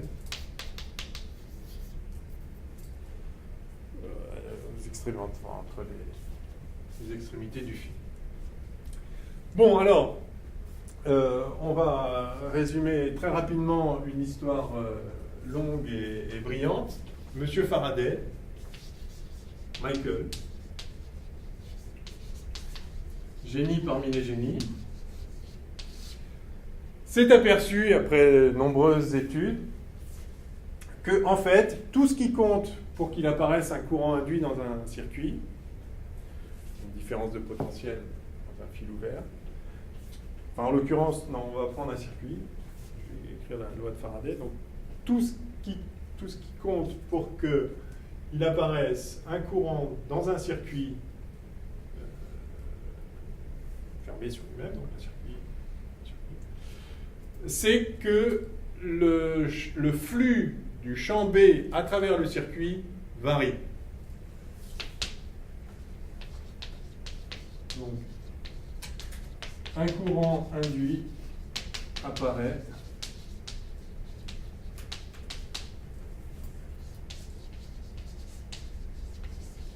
chaque fois que le flux de B à travers le circuit, alors chaque fois c'est un peu un abus de langage quand je dis le flux de B à travers un circuit, c'est le flux de B à travers une surface qui s'appuie sur le circuit. D'accord ?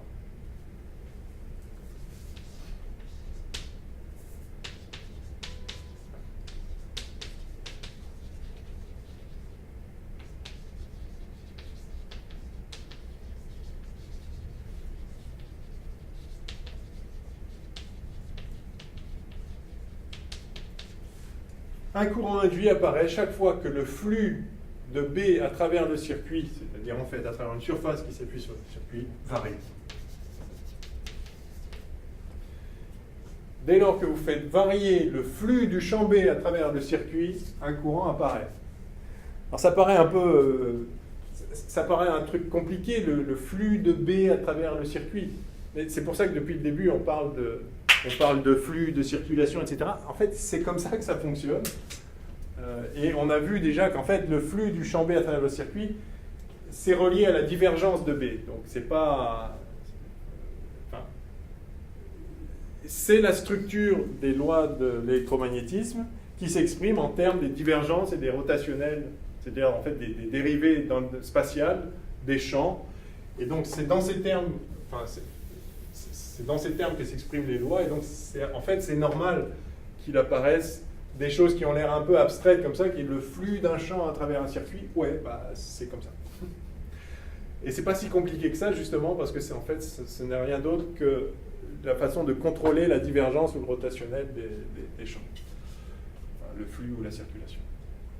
Voilà. Alors d'une part il a remarqué ça, et d'autre part il a remarqué quantitativement que tout se passe comme si... C'est la loi de Faraday. Tout se passe comme si il apparaissait ce qu'on appelle une force électromotrice, qui n'est pas une force, disons. Enfin, bon, on appelle force électromotrice, petit e. Donc là, il faut se référer à la signification de ça en électrocinétique. C'est les dimensions d'une tension, hein, la force électromotrice d'un générateur. E qui vaut moins dφ sur dt. Donc le courant induit dans le circuit, c'est le même courant que si on avait mis un générateur de tension E égale moins dφ sur dt, où φ est précisément le flux du champ B à travers le circuit. Quelle que soit l'origine du champ B, le champ B il peut être créé par le courant dans le circuit lui-même, il peut être créé par des courants partout ailleurs, en distribution volumique, filaire, peu importe.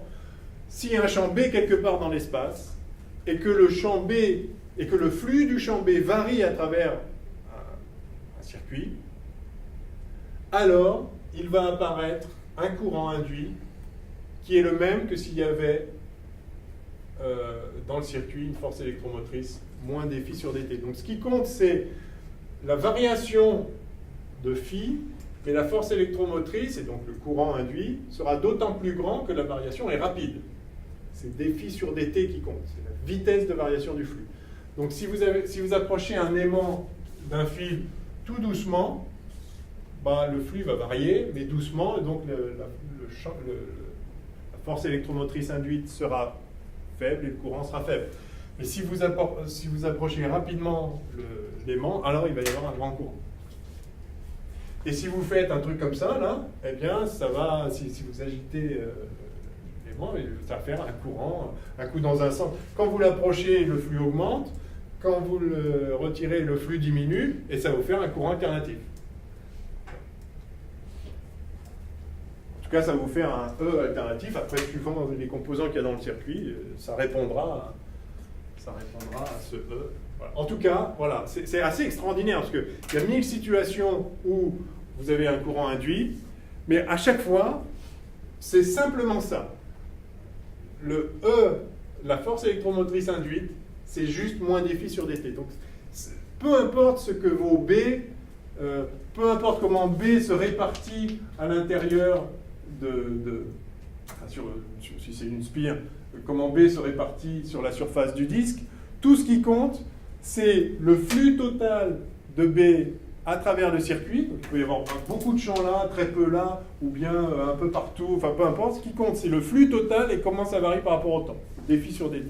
Il n'y a que ça qui compte, et la force électromotrice, c'est moins dφ sur dt. C'est la loi de Faraday, il n'y a pas grand-chose d'autre à en dire, c'est un constat expérimental. Mais ce qui est magnifique, c'est que ce constat peut être ramené maintenant à, peut être traduit en termes de propriété du champ B lui-même. Alors que là, c'est une propriété des circuits en réponse à une variation du flux du champ B, donc c'est un peu élaboré.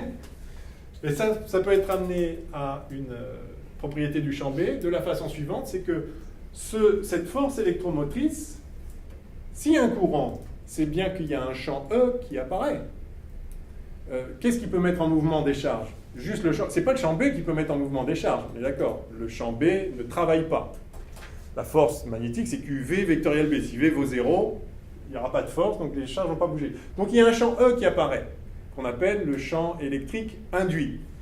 Et ce champ électrique induit, eh bien, il est associé à une différence de potentiel. Quelle est la différence de potentiel pour un champ E? On vient de le voir avec le condensateur. dV, c'était... c'est grade de V dr, et donc c'est moins E, enfin scalaire dr, pardon, et donc c'est moins E scalaire dr. La différence de potentiel entre un point A et un point B, c'est exactement ce qu'on vient de faire, hein, dV, dA moins dV,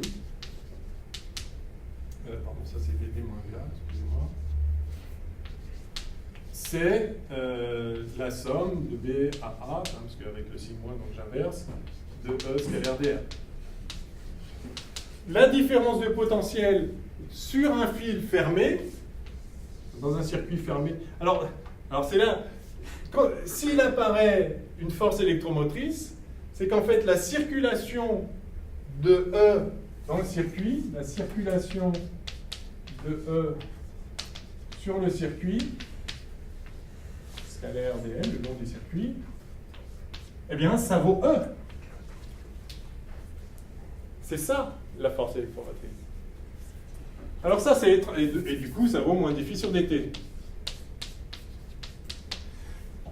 Ça, c'est étrange parce que, disons, c'est étrange, c'est comme ça, mais c'est nouveau parce que en électrostatique, on s'arrête tout de suite après, je pense qu'il va être l'heure.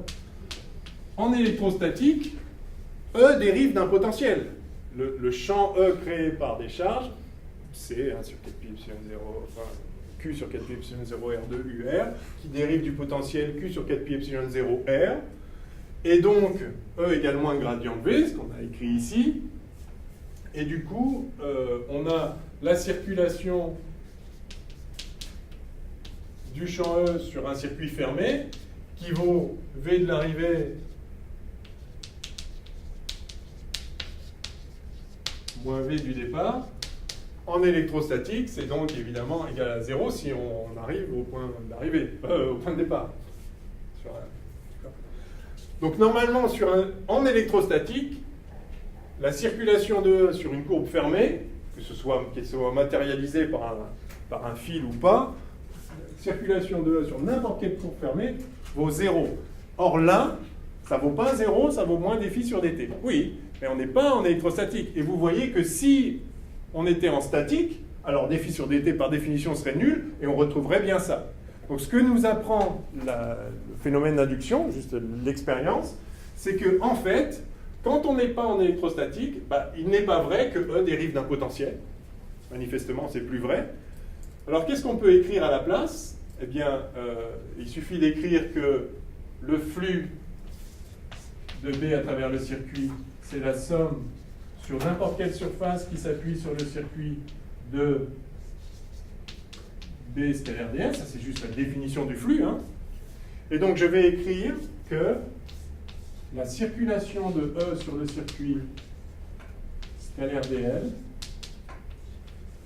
donc circuit orienté, est égale à la somme double sur la surface qui s'appuie sur le circuit orienté en conformité avec le dit circuit de B scalaire ds, et ça ne dépend pas de la surface en question parce que la divergence de B est nulle, donc B est un flux conservatif.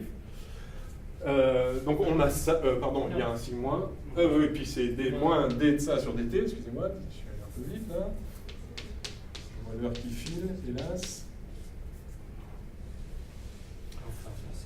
Voilà, alors on peut intervertir ici la dérivée par rapport... Ça, c'est une intégrale sur l'espace, donc ça ne dépend pas du temps. Hein.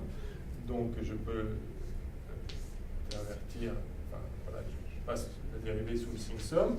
Alors du coup, ça devient bien sûr une dérivée partielle, hein, puisque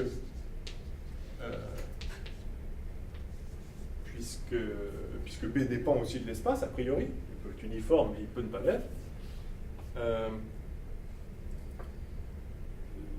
Donc j'ai ça, voilà. Et maintenant, je vais écrire le théorème de Stokes-Ampère sur la partie gauche pour dire que la circulation de E sur la surface, sur le circuit gamma, c'est la somme double du rotationnel de E sur la surface sigma qui s'appuie sur gamma orienté en conformité avec M. Voilà, et donc j'ai la somme double, j'ai le flux de rod de E qui vaut moins le flux, qui vaut le flux de moins dB sur dt. Et ceci, quelle que soit la courbe considérée. Je peux mettre mon circuit où je veux, et en fait, du coup, qu'il y ait le circuit ou pas, le champ, il est là pas parce qu'il y a le circuit, le champ, il est là parce que le champ B varie. Et donc, s'il y a un circuit, le champ accélère des charges. C'est-à-dire, s'il y a des charges libres, le champ va mettre en mouvement les charges. S'il n'y a pas de charge, le champ, il est là quand même. D'accord ? Donc, quelle que soit la courbe ici, j'ai somme double sur sigma de ρ de plus dB sur dt scalaire ds qui vaut 0. Et par conséquent, donc, quel que soit sigma, et par conséquent, ρ de E plus dB sur dt égale 0, ou si vous préférez, ρ de E égale moins dB sur dt. Alors, on retrouve que si le champ B ne varie pas dans le temps, si on est en magnétostatique, en électrostatique, s'il n'y a pas de variation dans le temps, ρ de E égale 0, ce qu'on savait, et si ρ de E vaut 0, eh bien par conséquent, il dérive d'un potentiel, E égale moins gradient de V, bref, toute l'électrostatique se retrouve. Donc ça, c'est juste une généralisation de ce qu'on a déjà vu à une situation qui dépend du temps. La généralisation de ρ de E égale 0, c'est ρ de E égale moins dB sur dt. Comment on le sait ? Parce que on a identifié la loi de Faraday. On a vu que la force électromotrice qui apparaissait dans un circuit quand le flux du champ B à travers le circuit varie était toujours égal à moins dφ sur dt. Et bien de là, en deux lignes, hein, ça prend juste, il faut juste écrire le théorème de Stokes ici, on obtient l'inversion locale. Maintenant, on comprend pourquoi il y a une loi élaborée comme ça, où c'est la variation du flux du champ B à travers le circuit qui compte. C'est juste parce qu'en fait, ρ de E égale moins dB sur dt. C'est ça le fond du problème. On a identifié la vraie loi fondamentale qui relie E aux variations de B. À chaque fois que, donc finalement, il y a deux façons de faire un champ E. Soit avoir des charges quelque part, des charges induisent des champs E, mais on peut aussi avoir un champ E simplement en faisant varier B. Après, pour faire varier B lui-même, il faut faire varier les courants. Enfin bon, mais tout ça se tient. Mais donc, il y a deux sources pour le champ E, les charges et la variation de B. Bon, allez, on s'arrête. On finira demain, enfin, on fera ce qu'on pourra demain. Bon courage.